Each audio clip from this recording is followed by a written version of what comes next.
अगर आपके पास ऐसी ताकत हो कि कोई बड़ी मुश्किल परिस्थिति में, तनावपूर्ण स्थिति में, बिना गुस्से, डर और घबराने की बजाय ठंडे दिमाग से सोच के जवाब दे, आपको कोई कितना भी उकसाए, तब भी आप मुस्कुराकर शांत रहें, खुद को किसी भी हालत में नहीं खोए, ये तो है पावर ऑफ नॉट रिएक्टिंग। आज की दुनिया में इंसान हर बात पर तुरंत जवाब दे देता है, सोशल मीडिया पर चीखता है।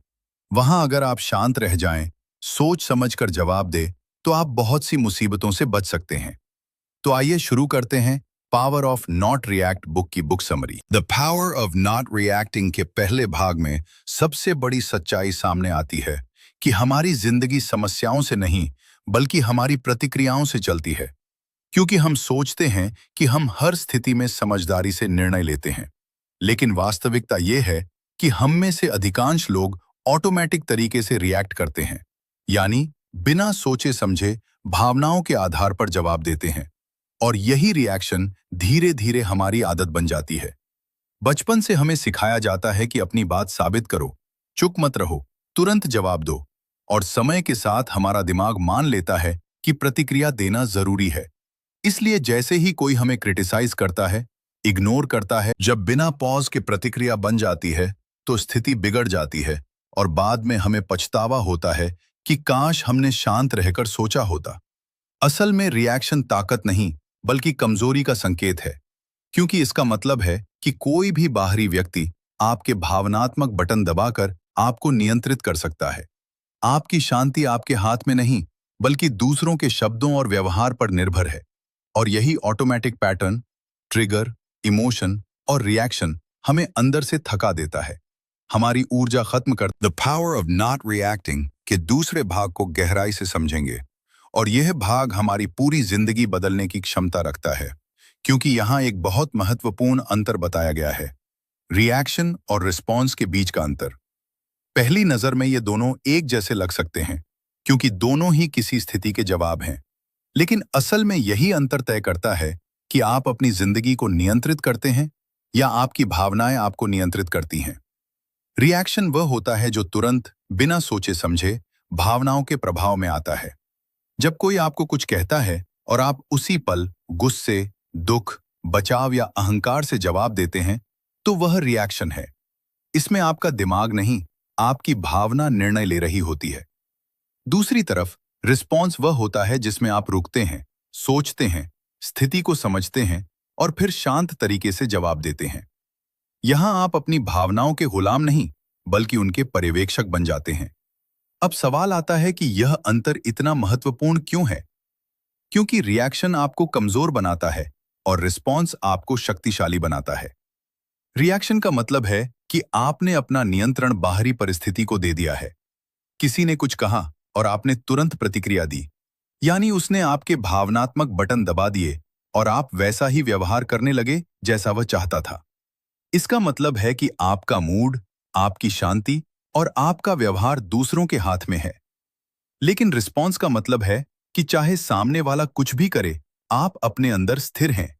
आप चुनते हैं कि कैसे जवाब देना है। रिएक्शन एक आदत है, जबकि रिस्पॉन्स एक चुनाव है। रिएक्शन की जड़ हमारे अंदर के ईगो और असुरक्षा में होती है।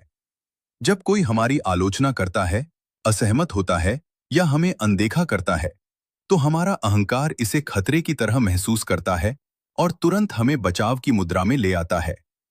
हमें लगता है कि हमें खुद को साबित करना है, अपनी छवि बचानी है, अपनी बात मनवानी है। इसी वजह से हम बिना सोचे बोल देते हैं, बहस कर लेते हैं या गुस्से में आ जाते हैं। लेकिन अगर हम उसी स्थिति में थोड़ा रुक जाएं, तो हमें समझ आएगा कि हर आलोचना हमला नहीं होती, हर असहमति अपमान नहीं होती। कई बार सामने वाला सिर्फ अपना दृष्टिकोण रख रहा होता है, लेकिन हमारा रिएक्शन उसे संघर्ष बना देता है। रिस्पॉन्स की शुरुआत एक छोटे से पॉज से होती है। यह पॉज कुछ सेकंड का होता है, लेकिन इसका असर बहुत बड़ा होता है। यही वह क्षण है जहां आप रिएक्शन से रिस्पॉन्स की ओर बढ़ते हैं। जब आप रुकते हैं, गहरी सांस लेते हैं और खुद से पूछते हैं कि क्या यह इतना महत्वपूर्ण है कि मुझे अभी तुरंत जवाब देना पड़े, तो आप भावनात्मक बहाव से बाहर निकलने लगते हैं। यह पॉज आपको क्लैरिटी देता है। आपको ईगो से दूरी देता है और आपको स्थिति को समझने का अवसर देता है। आइए इसे एक साधारण उदाहरण से समझते हैं। मान लीजिए ऑफिस में आपका बॉस कहता है कि आपका काम बेहतर हो सकता था। रिएक्शन होगा, मैंने तो पूरी मेहनत की थी, आपको समझ नहीं आया। यह जवाब रक्षात्मक है और संघर्ष पैदा करता है। लेकिन रिस्पॉन्स होगा, धन्यवाद, कृपया बताइए मैं कहां सुधार कर सकता हूं। यहां आपने स्थिति को सीखने का अवसर बना दिया। यही अंतर रिश्तों में भी लागू होता है। अगर कोई कहे कि तुम मुझे समझते नहीं और आप तुरंत जवाब दें, तुम हमेशा शिकायत करते हो, तो यह रिएक्शन है और बहस शुरू हो जाती है। लेकिन अगर आप कहें, बताओ मैं कैसे बेहतर समझ सकता हूं, तो यह रिस्पॉन्स है और संबंध मजबूत होते हैं। रिएक्शन हमें क्षणिक संतुष्टि देता है, लेकिन दीर्घकालिक नुकसान करता है। रिस्पॉन्स शायद उस पल में कठिन लगे, क्योंकि इसमें ईगो को पीछे रखना पड़ता है, लेकिन यह लंबे समय में सम्मान, शांति और स्थिरता देता है। रिएक्शन स्थिति को बढ़ाता है, रिस्पॉन्स स्थिति को संभालता है। रिएक्शन हमें भावनाओं का गुलाम बनाता है, रिस्पॉन्स हमें भावनाओं का स्वामी बनाता है। यह भी समझना जरूरी है कि रिस्पॉन्स का मतलब चुप रहना या दबना नहीं है। इसका मतलब है सही समय पर, सही तरीके से और सही भाव से बोलना। जब आप रिस्पॉन्ड करते हैं, तो आप अपनी बात रखते हैं, लेकिन बिना गुस्से और बिना अहंकार के। यह कमजोरी नहीं, बल्कि परिपक्वता का संकेत है। इस भाग का सबसे बड़ा संदेश यही है कि हमारे जीवन की गुणवत्ता इस बात पर निर्भर करती है कि हम कितनी बार रिएक्ट करते हैं और कितनी बार रिस्पॉन्ड करते हैं।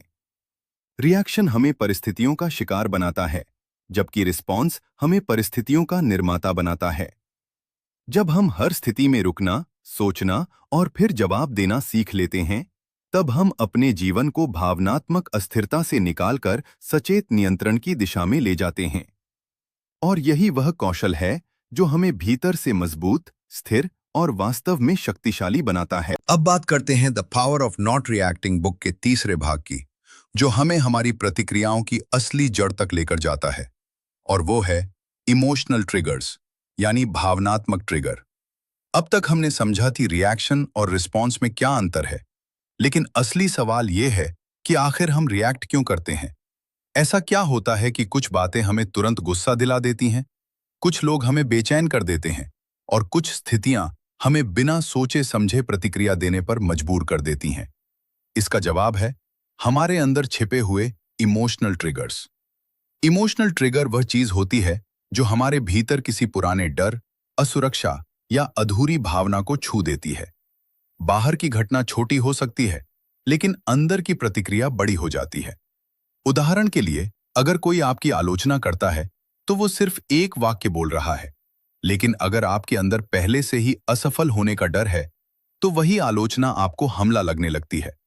अगर कोई आपको अनदेखा करता है, तो वह सिर्फ व्यस्त हो सकता है, लेकिन अगर आपके अंदर स्वीकार न किए जाने की पीड़ा है, तो वही अनदेखी आपको अपमान जैसी महसूस होती है। यानी घटना बाहर होती है, लेकिन विस्फोट अंदर होता है।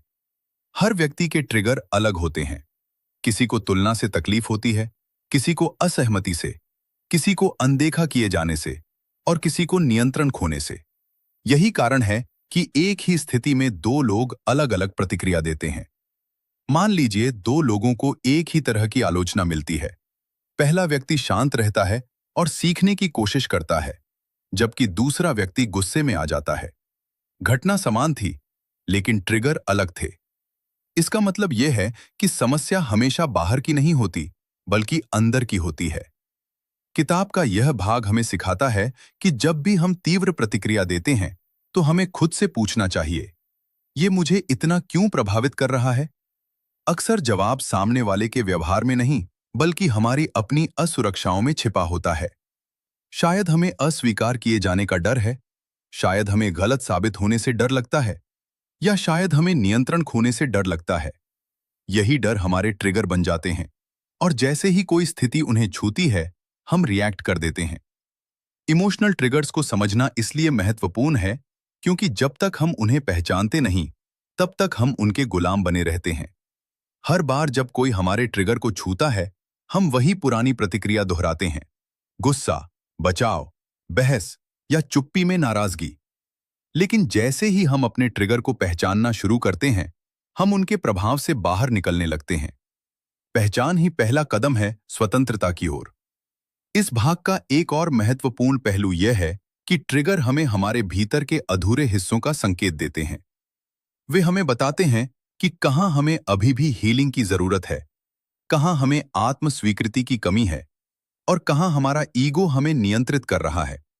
इसलिए ट्रिगर को दुश्मन की तरह देखने के बजाय उन्हें एक संकेत की तरह देखना चाहिए, एक अवसर की तरह जो हमें खुद को बेहतर समझने का मौका देता। अब तक हमने इमोशनल ट्रिगर्स को समझा, लेकिन अब सबसे बड़ा सवाल है, ये ट्रिगर्स आते कहां से हैं? सच ये है कि हमारी अधिकांश प्रतिक्रियाओं की जड़ बाहर की दुनिया में नहीं, बल्कि हमारी अंदर की असुरक्षा में होती है।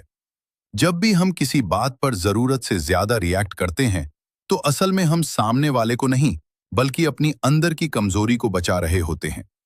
अगर कोई आपकी आलोचना करता है और आप तुरंत गुस्से या बचाव में आ जाते हैं, तो संभव है कि आपके अंदर असफल होने का डर हो। अगर कोई आपको अनदेखा करता है और आपको बहुत चोट लगती है, तो शायद आपके भीतर स्वीकार किए जाने की गहरी इच्छा है। बाहर की घटना सिर्फ एक बटन दबाती है, लेकिन विस्फोट अंदर होता है। इसलिए जब भी आप रिएक्ट करें, खुद से पूछें, क्या यह स्थिति मुझे सच में परेशान कर रही है या यह मेरी किसी अंदरूनी असुरक्षा को छू रही है? यही सवाल सेल्फ अवेयरनेस की शुरुआत है। यहीं से आता है सबसे शक्तिशाली टूल, पॉज।